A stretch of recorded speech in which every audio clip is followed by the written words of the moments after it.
This podcast is brought to you by Radio 786. Yesterday, we hosted a panel discussion about the changes in the administration of Hajj in particular, right? You may recall that I spoke to SAHUC about this about, 3 weeks back? And, we looked at what is understood to be by these new rules or the new dispensation, which SAHUC says will lead to them now also playing the role of an operator, right, in which you will directly book, through SAHUC for Hajj. And this, as had expected then, now is the case that there is some resistance there too, and there were some demonstrations in front of the offices of SAHUC on Friday, I think it was last week, and there's now also some litigation involved in that one of the founding members of SAHUC, one of the constituent organizations of SAHUC, is taking the organization to court as well. So let's now talk to the president of the South African Hajj and Umrah Council, Moaaz Casoo. Assalamu alaikum and welcome. Wa alaikum assalam wa rahmatullahi wa barakatuh. And to the listeners of Radio 786, I trust you're all doing well today. Very well, alhamdulillah. I'm not certain whether you were able to listen to the panel discussion or a copy thereof, but of course lots was said in that particular discussion, the summary of which I suppose is that there is great contention about SAHUC playing referee and player at the same time, and this, could create a monopoly, this, that and the other, those sorts of, I suppose reactions to the new dispensation, which of course elicited protest action, as I said, as well, and now litigation. Having looked at all of this, do you still feel as confident as you were about 3 weeks back about the way in which we ought to proceed in the administration of the Hajj? I think we have been clear from the onset. We have informed the travel operators based on the new rules, regulations from the Kingdom of Saudi Arabia. They need to provide us proposals of how they envisage they can assist the pilgrims. So what does that mean? That tells you, come up with a proposal, tell us what it is as a travel operator you can facilitate and assist with the Hajjis going forward. We've got the recording of that minutes, and I think maybe it's prudent we publish it so that people can hear exactly what we requested the operators and what responses we have. Alhamdulillah, we have received 3 proposals from the travel fraternity, travel operators, willing to follow the Hajj mission rules and regulations from the Kingdom of Saudi Arabia. And we always maintain that in parallel exercise that a travel operator would be conducting, SAHUC would do a due diligence exercise to make sure that we can find the pricing for the accommodation, housing, catering, 5 days of Hajj, the air flights, to do our own homework and research when the operators put their proposals together so that we can evaluate and adjudicate that the pricing of Hajj is not inflated. In the event, if we don't have any proposals, only at that point would SAHUC have to look at doing Hajj ourselves. But at the moment, alhamdulillah, we've got 3 proposals. We will review these proposals in consultation with the travel operators. And thereafter, inshallah, if we don't come to any agreement, only then will SAHUC be forced to do Hajj. That's, to be honest, slightly different to what you said to me last time we spoke. Saying that there could be proposals that could see the operators play some sort of a role in administrating or at least gathering clients that they would onboard for the journey of Hajj, right? And that is conditional to whether SAHUC, of course, is satisfied with the proposal and can see that it can, mutually work in for both parties in both ways to of course benefit the Haji. That means that there is latitude in what you say are these rules of Saudi that are now seeking one port of call for the administration of the Hajj. It shows that there is potentially latitude to still have operators play within this matrix of the administration of the Hajj. So Sharik, I think the important thing people need to understand, we've said this from the onset. In the past, travel operators used to go to the Kingdom of Saudi Arabia to obtain pricing for hotels, transportation and catering. That can no longer be done even if we have travel operators. All right, and that is the important factor where I think the miscommunication and misunderstanding is coming from. That role is now going to be undertaken by the Saudi service provider company. In the past, all our travel operators used to conduct that. Now there's a Saudi service provider who will obtain that pricing, who will provide the contracts with the hotels, no longer a SAHUC accredited travel operator. That rule is not SAHUC's. That rule is a rule from the Ministry of Hajj and Umrah.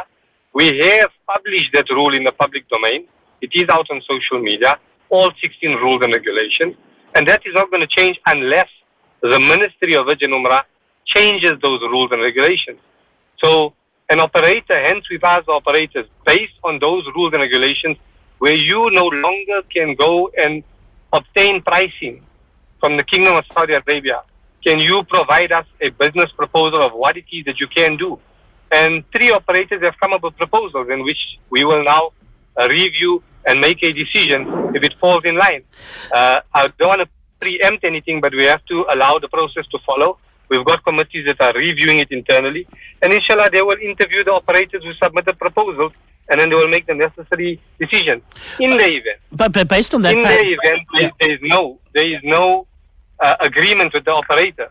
Only then will we be forced to do Hajj, because then there's no travel operators willing to put their business proposal together. Okay. Based then on that paradigm, what precludes a current operator that, you know, has a history of undertaking the administration of Hajj affairs, what precludes them from still working under those new regulations and simply reaching out to that Saudi service provider to say, I need X amount of rooms, I need, you know, this accommodation close to that location, this, that, and the other. What precludes them from directly facilitating that sort of travel with that Saudi appointed service provider? So what we have done is, remember how it will work. You have to appoint, the Hajj Mission of South Africa has to appoint a service provider company. Let's say it's called Radio 786 as a service provider company. We've requested the operators who wanted clarity on how to put through a business proposal. We told the travel operator that service provider, Radio 786, will go and obtain pricing from the hotels. If you as a travel operator believe you can get better pricing for a country, better pricing for a person, then bring it forward to us. That's your business proposal. That is something you can provide. But if others are not coming forward with proposals, there's nothing we can do. We can only work with what we have received. And like I said, we've received 3. We've also mentioned, let me just be clear, we've mentioned to the travel operators in our meeting that we had a deadline of the 15th of August. At the same time, we told the operators, if you come up with a proposal thereafter this date, if we are not yet completed with our exercise, we will review our proposal you put down on the table.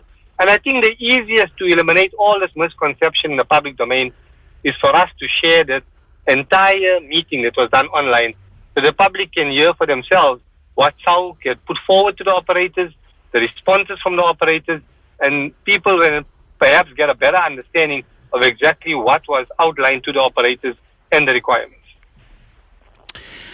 What does a business plan look like that would be deemed palatable for an operator to still work within the space to appoint, to onboard clients that they are likely now to, of course, administer the Hajj preparations for?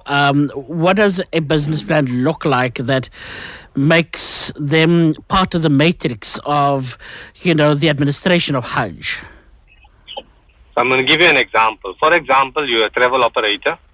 You have resources that know the Nusuk Moaaz system from an admin perspective. That's number 1. Number 2, you can provide pricing for airline tickets, so you're a ticketing agent. Number 3, you can source accommodation in Azizia. Number 4, you've got contacts with agents in Saudi or direct with the hotel. They can provide competitive pricing for the South African pilgrims, Mecca, Medina, Azizia, cheaper than what the service provider in Saudi can provide. Now, those are just aspects off the head that I'm talking about. And we've mentioned to the operators, what it is that you have, what can you provide to the public that will benefit the public, and you can also make your business at the same time. But what we're going to stop is that exorbitant profitability that has been made over the years and the kickback that has been received. That is something, unfortunately, we cannot allow anymore, because now there is no longer where the travel operators used to go to Saudi, outlay money, put deposits down. Now that function will be done by the service provider company in Saudi Arabia. One needs to keep in mind, when it comes to the Hajj pricing, all right, over the years, half of the Hajj costs was always given to SAHUC. It was never given to the operators. Your 5 days cost, your Nusuk cost, your Ministry of Hajj cost, all of that in Saudi riyals was given to SAHUC, never to a travel operator. SAHUC took that value, published it in a public domain, gave it to the operators in a real value. In a real value, no markups, no profit. Cost, raw cost was given. Then the operator brought the other half of the package, which was your airline and his accommodation, Mecca, Medina, Azizia. And that was the total package. So the only difference going forward, and people need to understand, is that the Saudi hotels in Mecca, Medina, Azizia is now going to be taken care by a Saudi company and no longer by a South African company. That's the only variance in this entire process that is changing. And the travel operators were asked, based on that change, what is it that you can provide? What is it that you can do? Tell us. And yeah, like I said, we've only received 3 proposals. And people need to understand, the travel operators, there's few of them. I can't say all, because we know who has gone to the Saudi embassy and has requested that South Africa go onto the Nusuk Hajj platform. People need to understand the implications of going onto the Nusuk Hajj platform.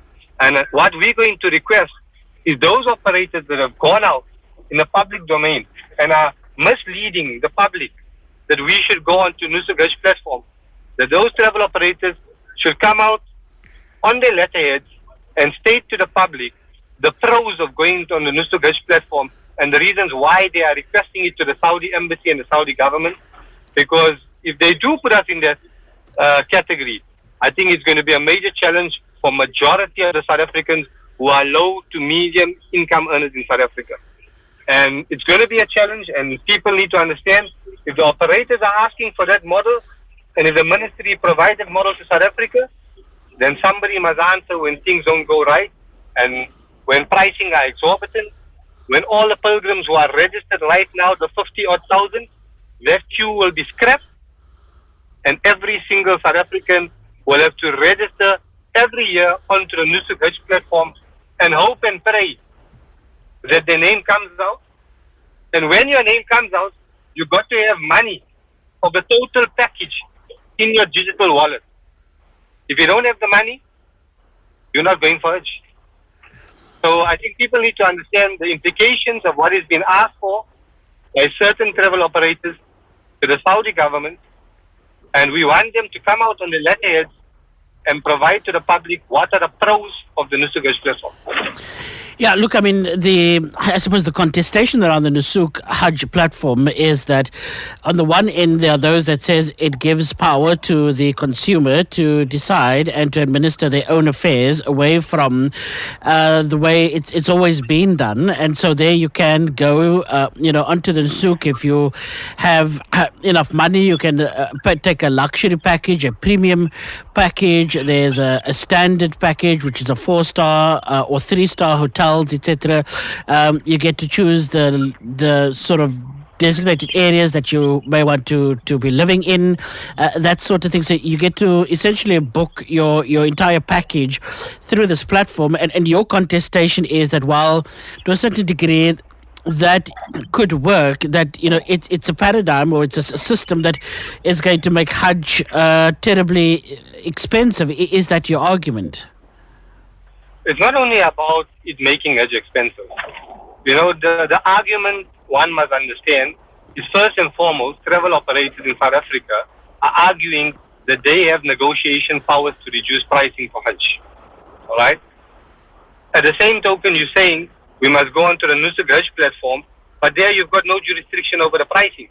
A Saudi service provider company obtains the pricing and puts it on its website, and you need to buy what is available.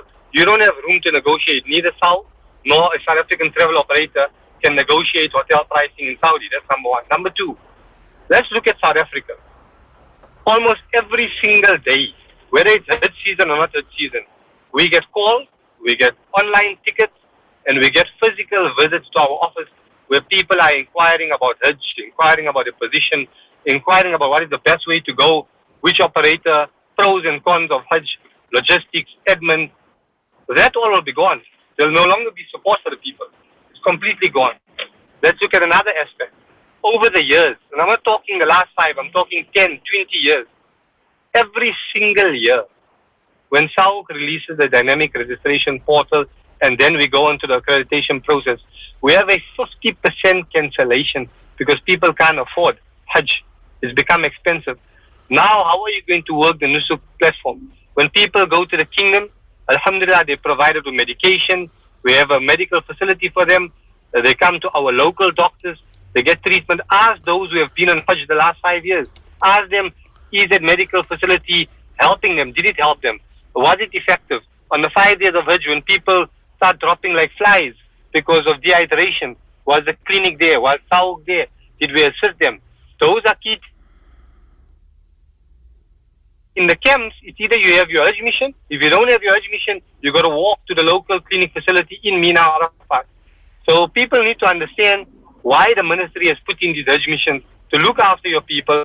And without a Hajj mission, without SAHUC being there, then people will have to do all of this on their own. Let's take an example. I'm going to use the Western Cape. I've been at the airport along with all my other members on the ground, where some people are traveling for the first time in their life. They've never even been on a domestic flight. They don't even know what to do with their luggage when they come to the carousel. They don't even know how the inside of an airplane looks. And they ask us, what is it? How does it look on the other side? Where do I put my hand luggage? We've had women that have come from Cape Town when they were taking a collecting flight from Johannesburg. When they arrive at domestic area in OR Tambo International, the woman asked me, have I arrived in Jeddah? My friend, she just left Cape Town and came to Johannesburg. Who's going to help them if there is no mission on the ground? People need to understand that, because then you're on your own. And let's take another example. Take Umrah. People have the choice of going with a tourist visa and on your own. Let's take the Western Cape. Majority of the people still utilize the operator. Why? Because they fear the nostalgia of traveling alone, of being alone in a foreign country, not knowing what to do, who's going to help them, spiritual guidance, medical treatment, field workers on the ground. They don't choose to go with a tourist visa. Why? Because they know there's somebody from their country that can help them and support them in the event something goes wrong. So I'm going to ask, with the Nusuk platform, if you have a contractual dispute with a service provider or with any individual, people need to tell us, what are the channels you're going to follow? How are you going to get your money back? And who's going to help you? I think people need to speak to those from other countries like the UK, like the US, like Australia, who have been through Nusuk for the last 3-4 years and have been experiencing all these challenges that we are trying to bring forward to the South African public. And I think that is why we are asking for the travel operators. You are punting for Nusuk and misleading the public. Put it on your letterhead. So when things go wrong, we as the South African Muslims can come up and say, you must let us, you must guide us. And this is now the problem we're sitting with. Okay. I just wanted to get a response to the one of the arguments that was raised yesterday about the legitimacy question of SAHUC. I mean, I've for the longest time, ever while covering stories about Hajj issues, this often comes up. But it came up once again yesterday because there's question marks about your relationship with the South African government. There's question marks about whether you are designated the official Hajj Pilgrims Office, support office, or the Hajj mission from South Africa. There are questions about the options that were provided. Ambassador Rasool said that there were 3 options. You chose to go with the option which, to them sounds like you want to monopolize the Hajj and take over the Hajj and that sort of the administration part of the Hajj, which, involves playing the role of an operator, etc. I want a response to that, that while, yes, you do provide, and I mean, just I had some friends that went on Hajj last year in particular, and some this year, and they speak, very, very glowingly about the service that SAHUC has provided them with. But what you're saying is that, either we can go on the Nusuk Hajj platform, which is, there are, great things there, but there's also certain limitations as you've articulated. But the question about whether SAHUC is the party, the entity that is meant to be playing the role that you want to play, that isn't backed up in any sort of legal standing or legitimacy. I'd like a response to that, please. Okay, so let's go back to 1995 when SAHUC was formulated by the Department of Foreign Affairs, which is now DIRCO, by political parties and by religious bodies of South Africa. SAHUC didn't come up from nowhere. Somebody had to have given birth to SAHUC at some point in time. And those were the political parties that were involved. There was Islamic bodies like the MJC, the Ulama, United Ulama Council of South Africa, the Jamiat. Those were bodies that formed SAHUC in 1995, 1996. And why were they formed? Because the Ministry of Hajj and Umrah contacted the Department of Foreign Affairs at the time and said, we have a problem with your South African travel operators and with the pilgrims. There's a lot of disputes, a lot of issues. People are being left stranded.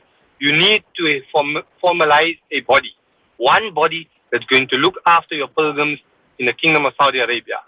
That body was then formed here in South Africa, all right, by the political parties, by the Islamic bodies of South Africa, and some of them stayed on for a few months or a year or two until SAHUC was established.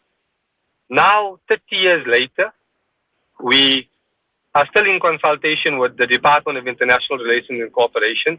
They have now informed us we are a secular country. The religious matters need to be taken care by the CRL Commission, who we have engaged. CRL Commission has a mandate for religious affairs, and we are in engagement with the CRL Commission at this point in time. The other thing people need to understand, would the Ministry of Hajj and Umrah in the Kingdom of Saudi Arabia deal with a non-government entity called SAHUC if we were not approved and accredited by our government? It's a simple question. If the answer is no, then why are the Ministry of Hajj and Umrah still dealing with this entity called SAHUC? Surely we as a non-government entity can't have so much power. We work under the confinements of our country, under our government. And if our government feels that this body is no longer needed, then they will inform the Ministry of Hajj and Umrah. And at that point in time, the necessary will take place. But until then, at this point in time, we are engaging and we have contracts with the Ministry of Hajj and Umrah as a facilitator for Hajj for the South African Muslim community. And that's the current status quo. So I can't change it. That's something that the government of our country and the Ministry of Hajj and Umrah will have to make the necessary changes. But until they don't do it, we have to continue as the Hajj Affairs Office of South Africa. Okay, thank you very much for that rebuttal to some of the discussion that happened yesterday. Of course, we were not able to cover every single thing on account of time, but I do appreciate you coming onto the program nonetheless, and we thank you accordingly. Moaaz Casoo from the South African Hajj and Umrah Council. This podcast is brought to you by Radio 786.